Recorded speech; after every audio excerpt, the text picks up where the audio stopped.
Hello everyone and welcome to Quantum Universum. Today, I want to share with you an excerpt from Gregg Braden's book, Walking Between Worlds, where he talks about the power of blessing. But before we start, make sure to subscribe to the channel and activate notifications to not miss upcoming videos on personal growth and spiritual well-being. One of the greatest gifts handed down from the ancient Essene tradition is a verbal code that gives us the opportunity to gracefully face life experiences that hurt us deeply. This code, relatively obscure in ancient times and often discussed, perhaps without being fully understood in modern times, is known as the gift of blessing. Through the gift of blessing, we are asked to admit the possibility that every event in our world, in our lives, and in our presence has originated without exception from a single source of all that exists. We are asked to admit the possibility that there is a source of all that is knowable during human existence, and that from that perspective, any event that occurs, whether joyful or painful, must be seen as part of the one, as part of the whole of that source, of all that exists. When we bless an event that has hurt us, or a person who has caused us pain or suffering, we affirm the divine or sacred nature of what has happened, which is divine and sacred simply because it exists by virtue of the one and as part of it. Blessing is perhaps one of the most powerful vibrational codes handed down to us, and it is rarely shown how to apply it. The gift of blessing represents for us the opportunity to get rid of the charges contained in our bodies and to move forward with our lives.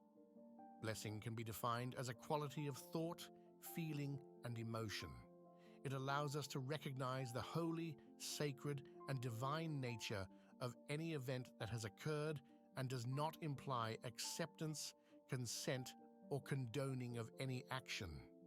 It simply acknowledges the divine nature of the event and allows us to move forward with life. If there is a source of all that exists, then, without exception, everything we witness in life must belong to that source, must have a sacred and divine nature. When we bless the person who has caused us much suffering, we affirm their holy and sacred nature, nothing else. Something magical happens when we do this. Explaining it in words may not be necessary here. It's an experience that must be done personally to understand the role of blessing in our lives. People often ask me, "Do you want us to bless something? Who are we to bless? We thought only holy people could do it." I tell them, if not you, then who else? Who could be holier than you? Who could be more sacred than you? You, who have ventured so far, in the presence of each other, in the experience of creation. You who have come to this world to bear witness to each other and to yourselves. What act could be holier than this? If you are not the ones who can bless an event, then who can? So, what is this blessing? What do we affirm when we bless something? What happens if you bless what has deeply hurt you?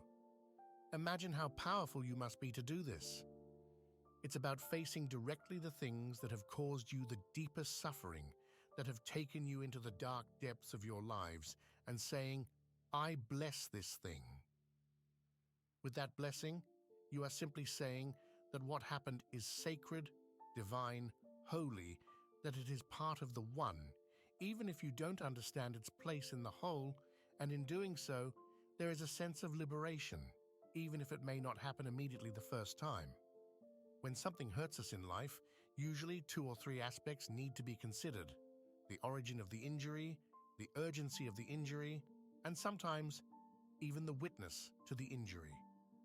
Take, for example, the massacre in Rwanda from April 6th to mid-July 1994. For about 100 days, at least 500,000 people were systematically killed with firearms, machetes, and nail-studded clubs.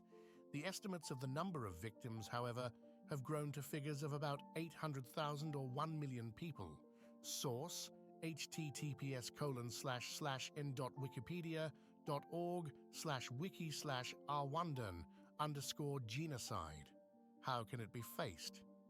We can't even imagine all those human beings massacred by their fellow citizens lying dead along the country roads of Rwanda. How can we handle something like that? We can rationalize it in our heads here, while here, in the heart, something remains that hurts. What if, thinking about the soldiers who took the lives of those people, we say, "Bless those soldiers"? We are by no means condoning their actions, not expressing agreement with what happened. We are only acknowledging that they too are part of the one, part of the blessed be the soldiers who took those lives. Blessed be those who gave their lives. Blessed are we who have been witnesses. Do you know how much power a human being needs to do this? You are not consenting to the act being repeated. You are just removing the charge from your body. Can you feel it even at this moment? If we turn our backs on those who have appeared to us as the horrors of this world, or simply ignore them, that's not how we can find our power. Our highest levels of mastery will be found in being witnesses to what life has offered us and in redefining the meaning of those events. If we redefine the meaning and manage to free ourselves, then we can move on in our lives. What we are talking about has nothing to do with complacency and does not involve an action born of anger or revenge. It is rather an action that arises from a point of our emotions that has gained power. You have two options. Either go through life finding a way to reconcile with what it offers you, or go through it, considering a series of challenges full of consequences. So, I encourage you to invite into your life that great form of healing that is the gift of blessing. And if you can understand its meaning for you, get ready for tissues. Tears do not necessarily represent sadness. Tears are also a way in which our body responds to the removal of the charge, finding a new balance, a balance that comes precisely at times when we least expect it. Over the centuries, indigenous peoples have reminded us of the power of thought and the role that power can play in our existence. The people of North New Mexico tell a particularly significant story about their ancestors and the power of thought. In the late 1800s, a group of hunters passed through areas that served as grazing grounds for large herds of elk, buffalo, and antelope. At the end of autumn, just as men, women, and children were crossing the mountain hunting area, an early winter storm caught them off guard. There was no food because the animals had not made it to that grazing area, so soon the tribe members realized that if they wanted to survive, some would have to stay behind, while others would have to continue.